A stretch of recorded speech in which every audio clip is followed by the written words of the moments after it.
mga patama tuwing tuwing binabatikos niya si PBBM at ang gobyerno, bumabalik sa kanya.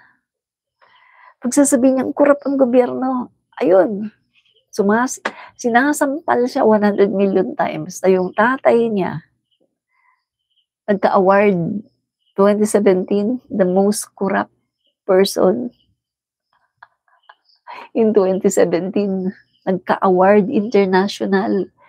Tinalo niya yung ibang mga leader ng bansa, hmm.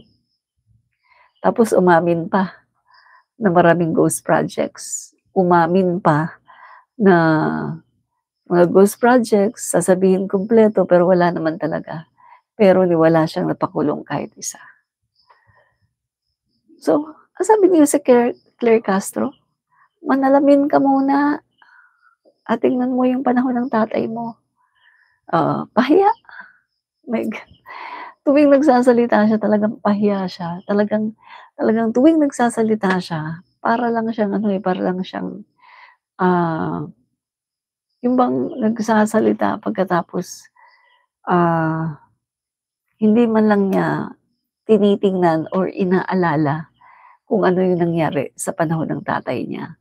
Kaya ang resulta, siya yung napapahiya. 'Di ba?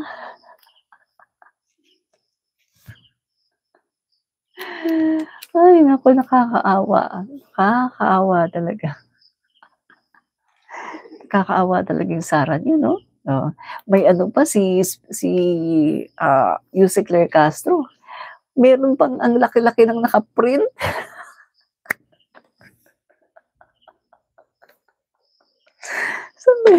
Saan ba yun, Sabi ko, grabe talaga 'to si Jose Claire, masyado niyang pinapahiya itong si Sara. Grabe. Talagang pinapahiya niya talaga sobra-sobra. Grabe si Jose Claire. Yan. Pahiyang-pahiya talaga si Sara, kay Jose Claire, Ito yata yun, ito yata. Ayan. May resibo. Ayan, may resibo. Resibo, Nation, brought to you, Attorney Claire Castro. Duterte. Sabi ni Duterte, I am also corrupt. In speech before the Philippine-Chinese Charitable Association, President Rodrigo Duterte has admitted that he is also corrupt. Ang laki-laki ng resibo. Pinaprint ni Attorney Jose Claire Castro.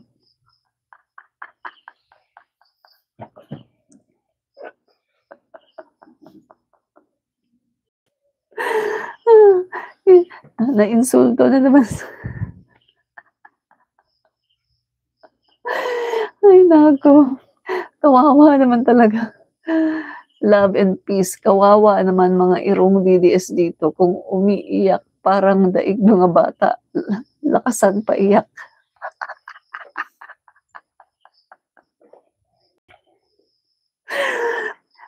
Ang laki ng resibo ni Jose Claire Castro, grabe.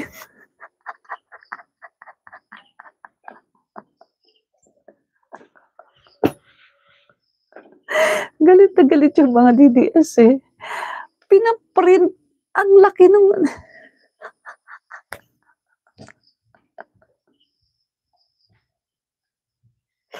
ang galing-galing mang-asar. Ang galing talaga mang-asar ni Jose Claire Castro, mga kaibigan.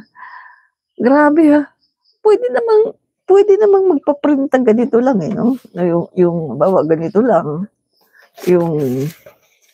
Pwede naman siyang magpa-print na ganito lang Ganito lang kalaki. Ganito lang kalaki, di ba? Pwede naman. Kaso si Jose Claire Castro talagang ang laki ng papel.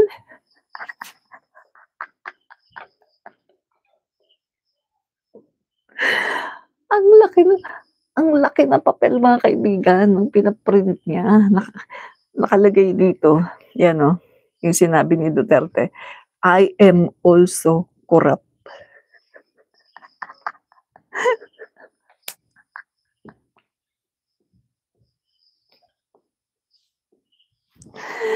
sabi niya, "Madami din akong nanakaw."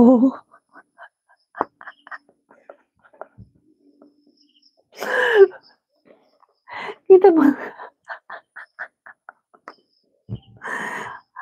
I am also corrupt. In a speech before the Philippine Chinese Charitable Association, President Duterte has admitted that he is also corrupt.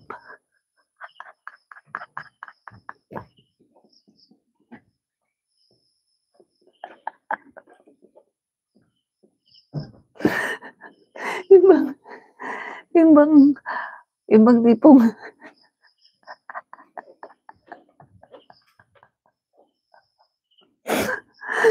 yung bang tipong tipong simple lang sa'yo ang pagiging corrupt, inaamin mo pa.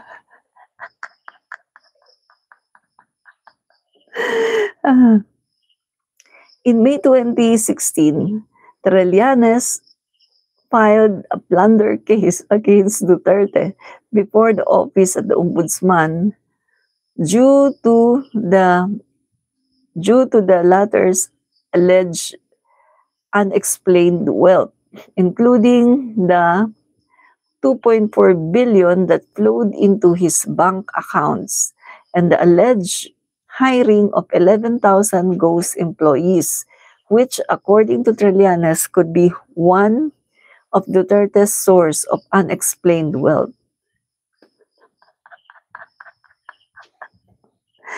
Lahat ng korupsyon nandito Duterte administration.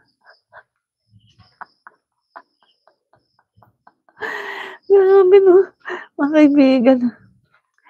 So talagang talagang talaga siya guys lahat ng sinasabi ni Sara, lahat ng sinasabi ni Sara bumabalik sa kanya.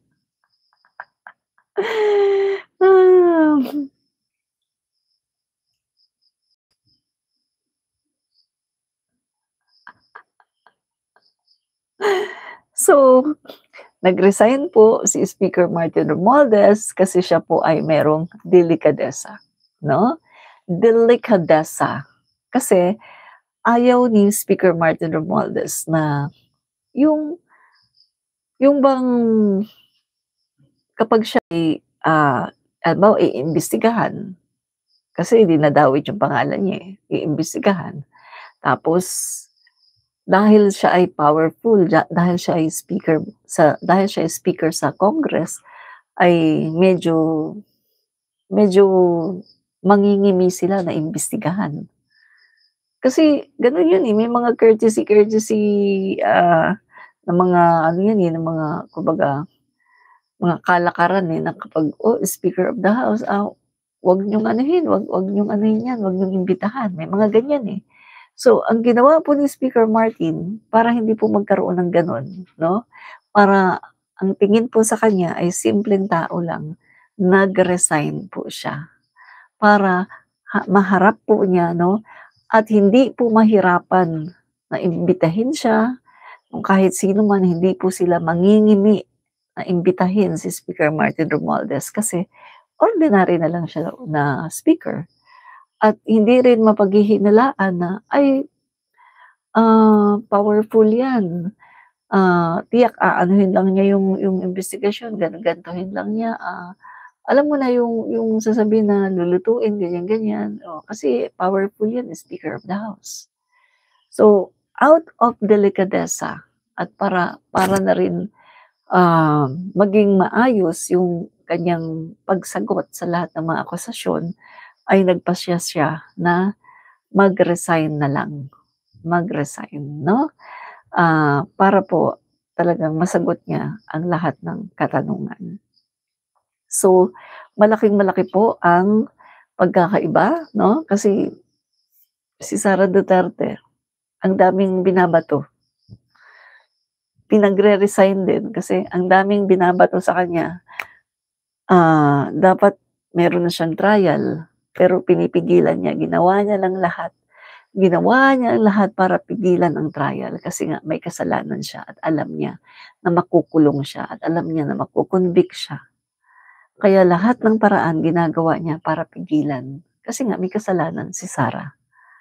Pero pagdating kay Speaker Martin, alam ni Speaker Martin na wala siyang kasalanan kaya hinaharap niya lahat ng 'to, ng buong tapang. Alam kasi niya na wala siyang kasalanan, 'di ba? Yun yun. Kapag kasi totoo ang binabato sa'yo, hindi ka talaga haharap, magtatago ka at kung hindi ka man magtago ay haharangin mo lahat, mga trial haharangin mo. Alam mo dapat nga i-ano, kasama dapat 'to kung si Sara Duterte ay, hindi talaga makaharap sa trial